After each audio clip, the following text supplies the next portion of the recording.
Good morning and welcome to the Monday Market Update. I'm Matt Gouget, Matt the Mortgage Guy.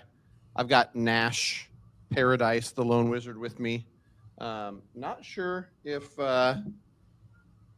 my video's working, but at least we got that good side shot of your face. I mean, geez Louise, bro, what's going on with the video? But we talk about the good, bad, and the ugly here on this show every week, and I think last week we got a mix of all of it. So I'll let you take the wheel, Nash. Let folks know what they missed if they weren't paying attention last week, what that's going to mean for us this coming week, and what else to expect.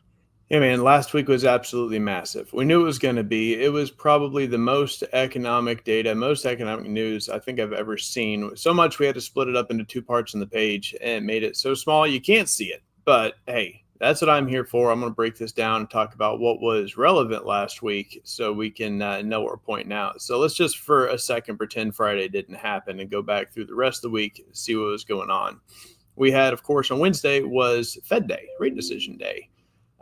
Interesting thing about that, the Fed kept rates, consistent at that 4.5% mark. We did have two of the Fed members dissent, which is rare. Apparently it hasn't happened since like 1993, 1997. It's been a hot minute since the Fed was not in agreement on what to do. So that was interesting. Then we had Fed Governor Kugler decided she's not running again. She's going to be out. So she's leaving. That vacates a seat. And so there's a lot of mix-up coming in the future for the Fed here, where we're going to be able to appoint a new governor, and it's going to be kind of wheels off, getting into looking for, is this going to be Powell's future replacement? Who knows where we go from here? Powell is only going to be the Fed chair until May of next year. He still has a seat on the board until I think 2028, but he won't be chair much after that. So interesting things through Wednesday. You get into Thursday. Thursday was a huge day because we're going to get our first set of PCE. This is personal consumption expenditures. This is inflation data. And this is going to be the first inflation data post tariffs. That's why everyone cared so much about this PCE. The interesting is it shows unchanged. It shows that we hit the forecast 0.3% and we hit 0.3%. But the tail of the tape is a little bit different here. We actually came in at like 0.256. So with rounding, that rounds up to 0.3, and the expectation was like 0.31. So we actually came in under. Inflation was not as high month over month as expected, even though it shows 0.3.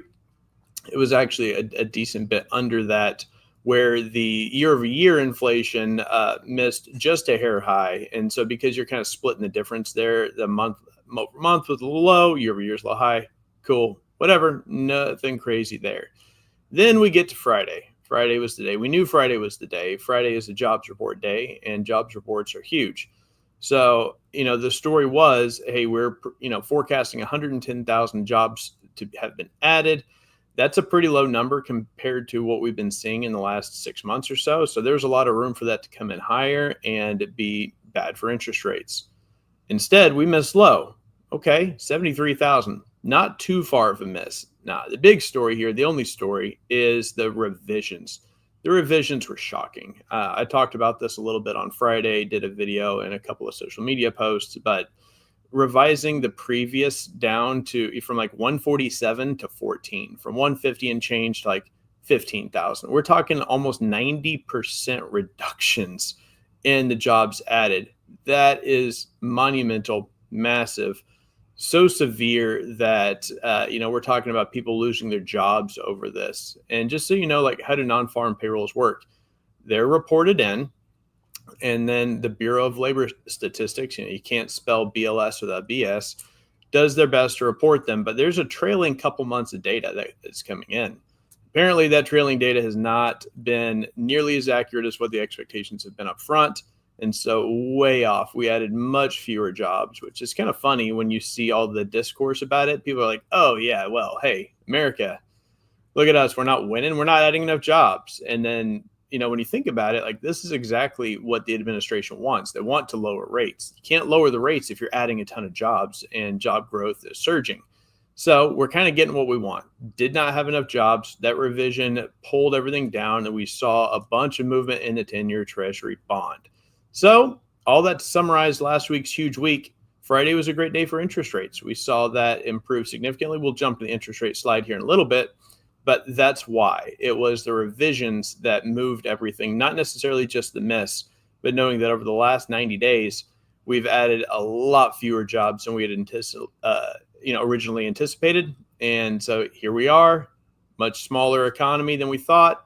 What are your thoughts on all that, Matt? Yeah, it's funny when you think about it. We rely so much on these numbers that have a true impact on what the Fed does, and what the Fed does has a true impact on rates. And what my client got last month in terms of a 30-year fixed rate mortgage and how much that family's going to pay. The last 90 days, as you said, huge misses, but you can go back and look at last year. And like every single month gets revised. So I don't know enough about that to know how to fix it, but we gotta be able to do better. And I think that's the hope with, some recent shakeup there, and some new people likely coming in after, the head, your sports team loses. Sometimes the head coach gets, put on the chopping block. If your company is flailing, maybe you replace the CEO. It's the same thing here, and so I don't think that's a big surprise. But hopefully, for a lot of people didn't expect that, and they think it's scapegoating. But I did the research. I had a lot of free time this weekend while you were having fun with the family. I was analyzing numbers and revisions over the last 20 years, and the number of revisions up and down. Like, we've been all over the place, but the amount of misses, some of these months, I mean, we're talking hundreds of thousands. And there was a 2-month span at the end of last year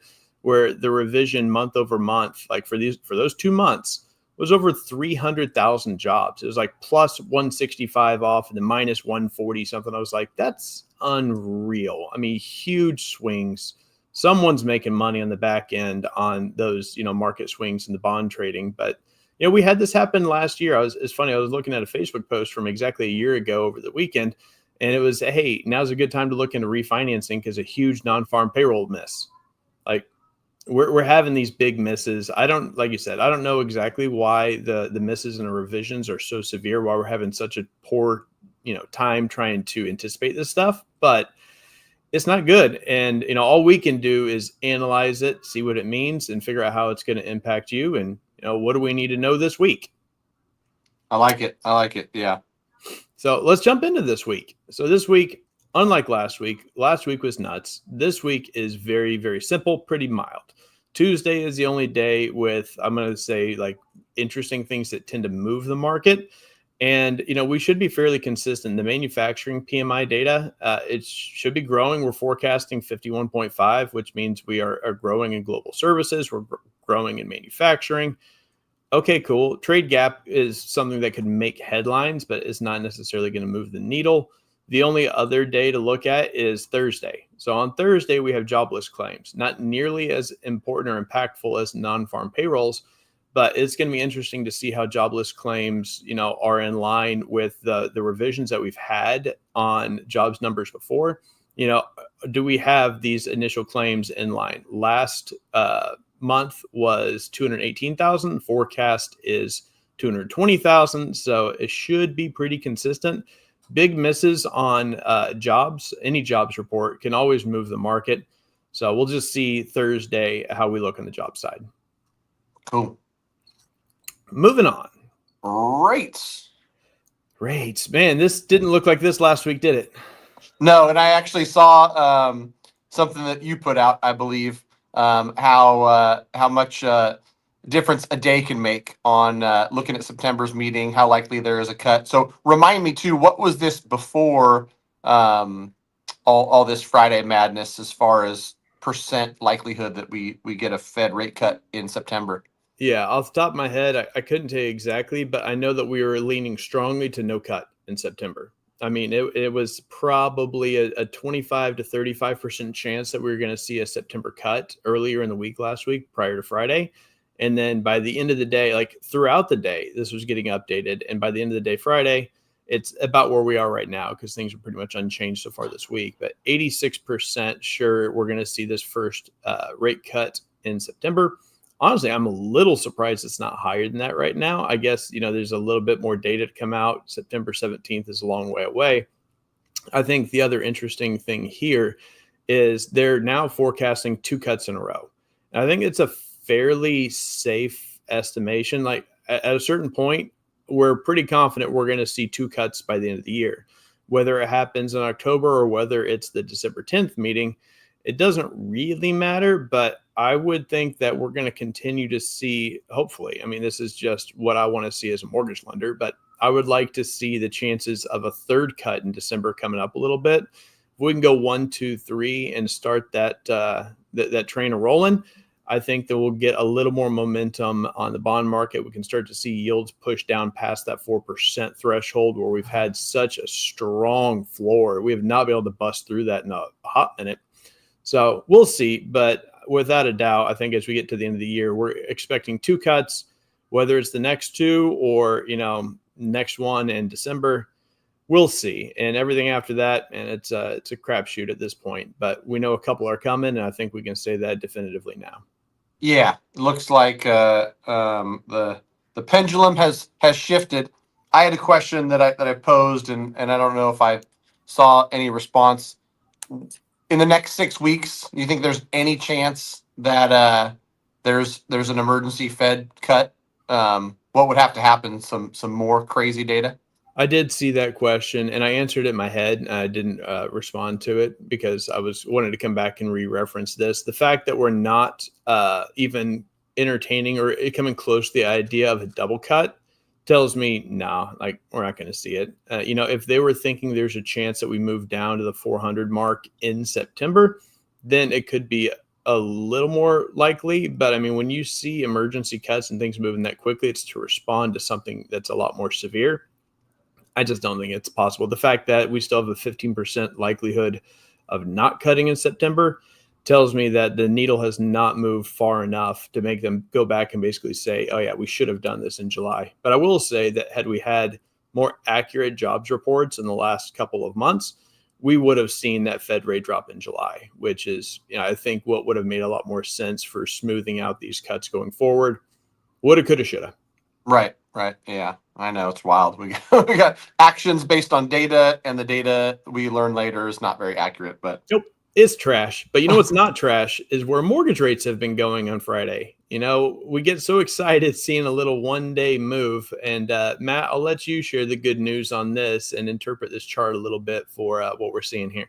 Yeah, well, it's funny because I think in past videos I brought up the fact that we're 5 months plus in this 6.75 to 7% range, give or take. A couple little outliers there. Finally, we break below it in a meaningful way from, I think it was 6.78 or 6.77, and now we're in the low 6.6s, 6.63 or something like that for this nationwide average from Mortgage News Daily. Keep in mind that if your credit is dinged up or you're not putting 25 or 30% down, you might be in a position where your rate's slightly higher, or you're paying a point. But also, if you're getting a government loan, your rates might be even lower than this. So this is just a good gauge to kind of see the direction of rates. I wouldn't rely on this for like, this is the rate that I'm going to get. But seeing like an eighth downward movement in one day when we're already at the bottom of that 6.75 range is good, because as a buyer, rates is one of the biggest things that affects affordability. Affordability has been on everybody's mind. Probably a good transition, if you don't have anything else on rates, on many conversations that I had this weekend. I love popping into open houses. I, over the last 11 years, have probably been through a few thousand of them.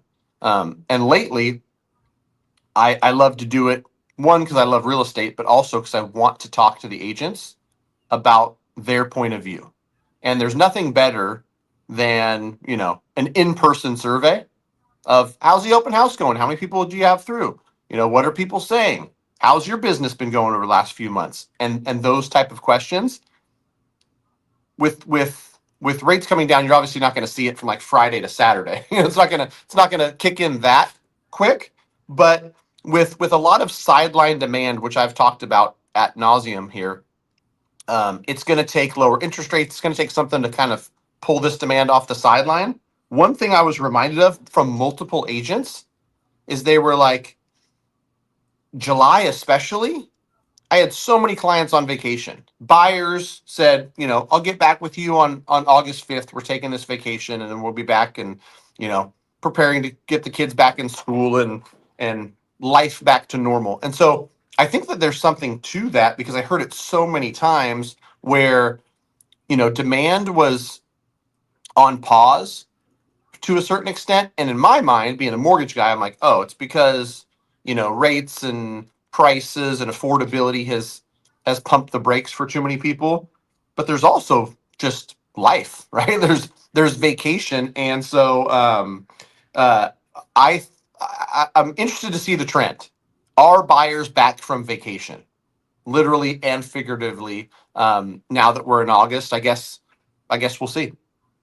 Yeah, I mean, you make a good point. I'm one of those July travel guys. We went and took a week and a half off and enjoyed that time. Interest rates are high, business is a little slower. It's a good time to get away, right in the middle of your summer. And I think, to your point, like, the buyers who are buying are the buyers who are buying, and they know they can be patient. They've been able to be patient all summer, waiting for the right situation, waiting for the right house. They've already figured out, if they needed to make a move earlier in the summer to be prepared for school, they've probably already taken action by now. And the drops that we're seeing in interest rates, just even from last week to this week, they're not enough to move markets. They are enough to move the marketers. They're enough to get us excited, to get real estate agents excited, to get us picking up the phone. Hey, rates are going down. Okay, what does that mean? What does that save me? Impression is reality. And when real estate professionals get excited about movement in the market, then you're going to see more people get excited. And that's one of those things that we coach on and teach and train is, don't let the highs get too high or the lows get too low, because ultimately 6.7, 6.63, like, that's not making a meaningful difference for anyone. But if now you're out looking again and you find something that works, yeah, cool. Hey, saving $40-$50. You're out in California. I mean, that may be $150 a month for some of your properties, but I think the combination of getting back to school, inventory left on the market after the summer break, we're continuing to see prices drop, all over the country in a lot of these major metros, especially off their highs. So that flexibility combined with people getting excited about real estate, yeah, there's fewer buyers, but it's still a pretty strong buyer's market right now. And leveraging those two things together means the buyers that are still shopping have a good reason to be excited to go out and see open houses, have a good reason to get their offers out there. They're going to be feeling pretty good about coming into this market, knowing that they have less competition, and the stuff that's out there, they may be able to be a little more aggressive on with what they're asking. Yep. Yeah, for sure. It's fun to be on team buyer right now, a little bit of leverage. And so, yeah, if you're in the market to buy, make sure that you're being strategic and you're working with great professionals. That's my parting advice. Love it. Hopefully we're this excited next week. We'll see. Not a lot of news coming out, not a lot of tariff stuff that's going on, a lot of the can getting kicked down the road, but I have a feeling that it's not going to be nearly as boring as I'd like it to be. We'll keep an eye on stuff and check in next week to see what's happened. All right. Thanks, brother. Talk then. Take care.